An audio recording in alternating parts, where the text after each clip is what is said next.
Kakasweldo lang pero wala ka na namang pera. Nakakapanghina na makita yung mga disconnection notice ng kuryente at tubig dahil late kang nakakapagbayad ng bills. Tapos nagtaasan lahat ng bilihin pero ang sweldo mo madalang pa sa patak ng ulan kung tumaas. Kaya kahit anong budget mo, lagi ka pa rin kinakapos. Makinig ka. Meron pang pag-asa. Kung ako ang nasa kalagayan mo na kinakapos ang budget, pag-usapan natin sa video na to ang mga gagawin ko.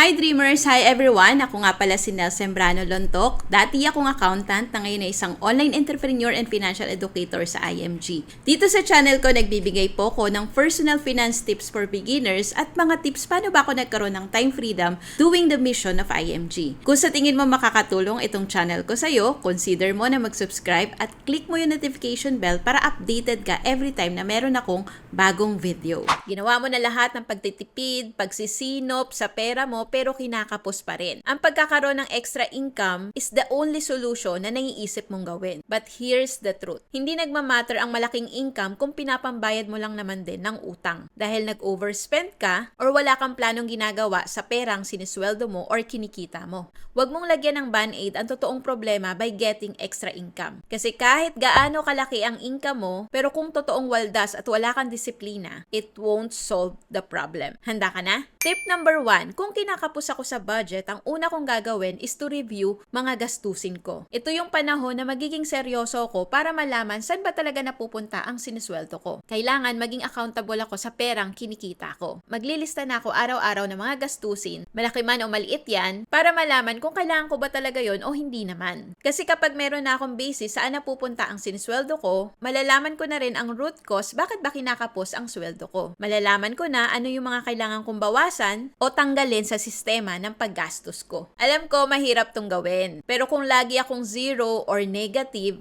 no choice na ako kundi harapin ang totoong problema. Kulang ba talaga ang sweldo ko o masyado lang akong irresponsible sa pag-spend ng pera ko? Kasi kapag nakita ko talaga na kinukulang ang sweldo ko, magiging mindful na ako how I spend my money. Hindi na ako basta-basta gagastos sa mga bagay na hindi ko naman kailangan. Sweldo yung meron ako ngayon, kaya dito muna ako magsisimula. Tip number 2, kapag meron na akong basis ng expenses sa isang buwan, gagawa na ako ng budget. Now na meron na akong basis ng mga nagagastos ko, gagawa na ako ng plano o budget. Ang paggawa ng budget ay senyales daw na gusto ko meron akong control sa pera ko. Dapat ako yung masusunod saan lang dapat mapupunta ang perang pinaghirapan kong kitain. Since alam ko na in the first place na sumasakto lang o kulang pa ang sweldo ko, mabibigyan ako ng lakas ng loob na dapat kahit piso walang masasayang. Hindi mapupunta sa walang katuturan na gastusin. Paano ko ba sisimulan ng pagbabudget? Uunahin ko muna yung basic necessities. Ano-ano ba yung mga yon? Ito lang 4 expenses ang ipaprioritize ko muna. Kailangan mag-budget ako for food, utility bills tulad ng kuryente at tubig. Pangatlo, shelter, renta ng bahay kung nangungupahan ako. At panghuli, transportation going to work and back to home. Sinsikapin ko ma-budget ang sweldo ko dito sa basic necessities muna. Food, syempre dahil kailangan natin ng lakas ng katawan para makapagtrabaho. Utility bills like kuryente at tubig kasi ito lang naman yung kailangan natin para mabuhay tayo. Wala munang budget sa internet kasi hindi naman to kailangan kung hindi ito yung main source of pinagkakakitaan ko ha. And syempre, shelter or renta sa bahay or kung meron ako nabiling bahay, amortization kasi mahirap naman 'di ba kung tumira ako sa kalye. Lastly, transportation para makapagtrabaho ako kung kailangan talagang bumiyahe papasok sa trabaho. Paano pala kung may utang ako? Tip number 3, kung kinakapos na yung sweldo ko sa 4 basic necessities na sinabi ko kanina or sumasakto lang, hindi ko muna uunahing bayaran ang mga utang ko. Babayaran ko yan sila later pero hindi muna ngayon. Makikiusap muna ako na baka pwedeng paunti-unti ko silang bayaran. Yan kasi ang dahilan kung bakit hindi tayo makaalis sa cycle ng utang. Uutang para pambayad sa mga basic needs tapos babayaran tapos uutang ulit. Patong-patong na interest less yun. Paano kaya kung pati sa basic necessities kulang pa rin yung sweldo ko or sahod ko? Kahit nagawa ko na yung naunang 2 tips na sinabi ko. Ang hirap nito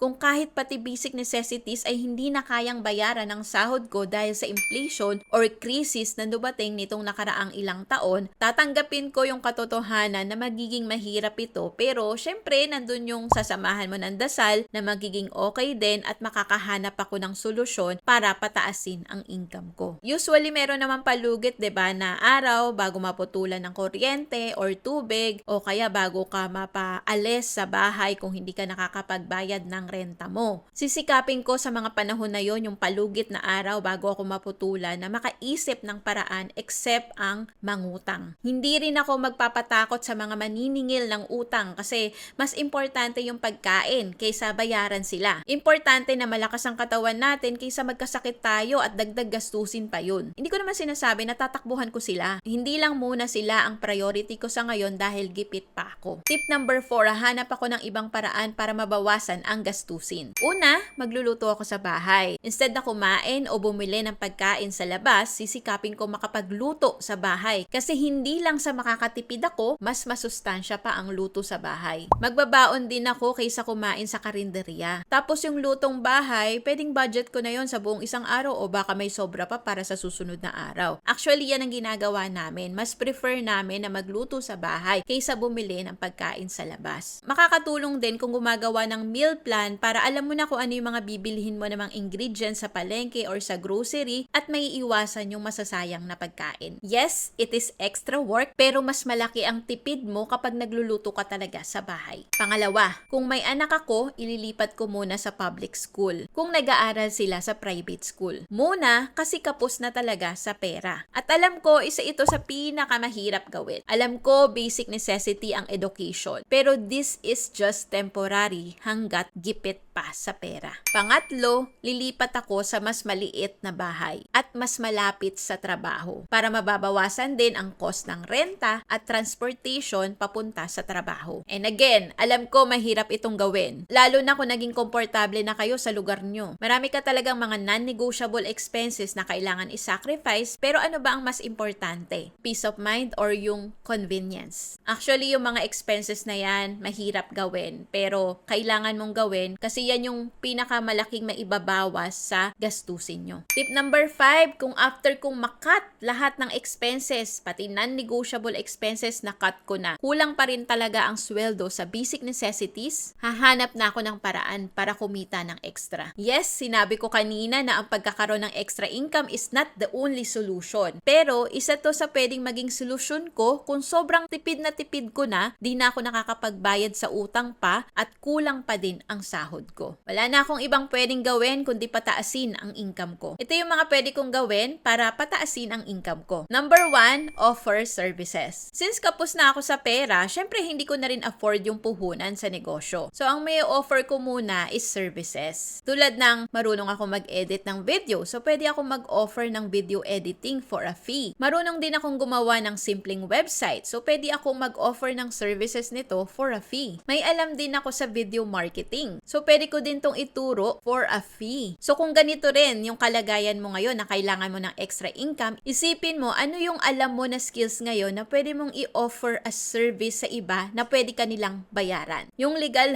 pwede ka maging tutor, gumawa ng cabinet, magkarpentero, maggrocery for someone else kung busy sila, 'di ba? Kahit anong racket basta legal. Number 2, pwede kong gawin na mag-asa ko ng increase sa sweldo ko. Syempre lalakasan ko na yung loob ko na mag-aasa ko o hihingi ako ng increase sa sweldo ko kung alam ko naman na deserve ko yung raise ng sweldo. Number 3, magiging reseller. Hindi ko alam paano ito nag-work technically pero alam ko wala naman tong puhunan. So pwede ko din itong gawin para magkaroon ng extra income. Lalo marunong akong gumawa ng video, 'di ba? Number 4, magbenta ng mga lumang gamit. Pwede ko ring i-check ano yung pwede kong ibenta na meron sa bahay na hindi ko naman na kailangan at hindi na nagagamit para magkaroon ng extra income na pwede kong gawing puhunan sa negosyo talaga na gusto kong gawin. The end goal pa rin is magkaroon ng negosyo para tuloy-tuloy ang pasok ng income kasi wala na tayong magagawa kung maliit talaga ang sweldo at hindi yun sapat para sa basic necessities natin. Hahanap na lang talaga tayo ng paraan para magkaroon ng extra cash flows. Actually, wala namang shortage sa paraan to make extra money. Kung nandun ka na sa punto na sobrang desperate ka na, 'di ba, sa sitwasyon mo, kailangan mo lang talaga magbigay ng time at effort para mag-work ito. Ako ang ginawa ko noong 2012, though hindi naman ako kinakapos sa sweldo, pero gusto ko kasi meron akong backup plan just in case ayaw ko na magtrabaho as accountant, is naging financial educator ako sa IMG. Yan ang sinimulan ko na part-time business that time, and eventually dinecide ko na maging full-time na ginagawa ko until ngayon. So, sino ba si IMG? Pwede mong panoorin itong video na to na nakikita mo sa screen to know more about this company na nakatulong sa akin para matutong mag-ipon at mag-invest at nagbigay din sa akin na magandang career ngayon. Kung lagi kang kinakapos sa pera, makakatulong sa'yo itong mga tips na sinabi ko. Basta kapag nagkaroon ka na ng extra income, lagi mo pa rin itong iba-budget para hindi maulit muli yung ganitong sitwasyon. Huwag mong hayaan na masayang lahat ng pagsisipag at sakripisyo mo. Hindi mo deserve ng ganitong buhay. Walang sino man sa atin ang deserve ang ganitong buhay na laging kapos. Makakaalis ka sa cycle na to. Alam ko dahil nakaalis din ako.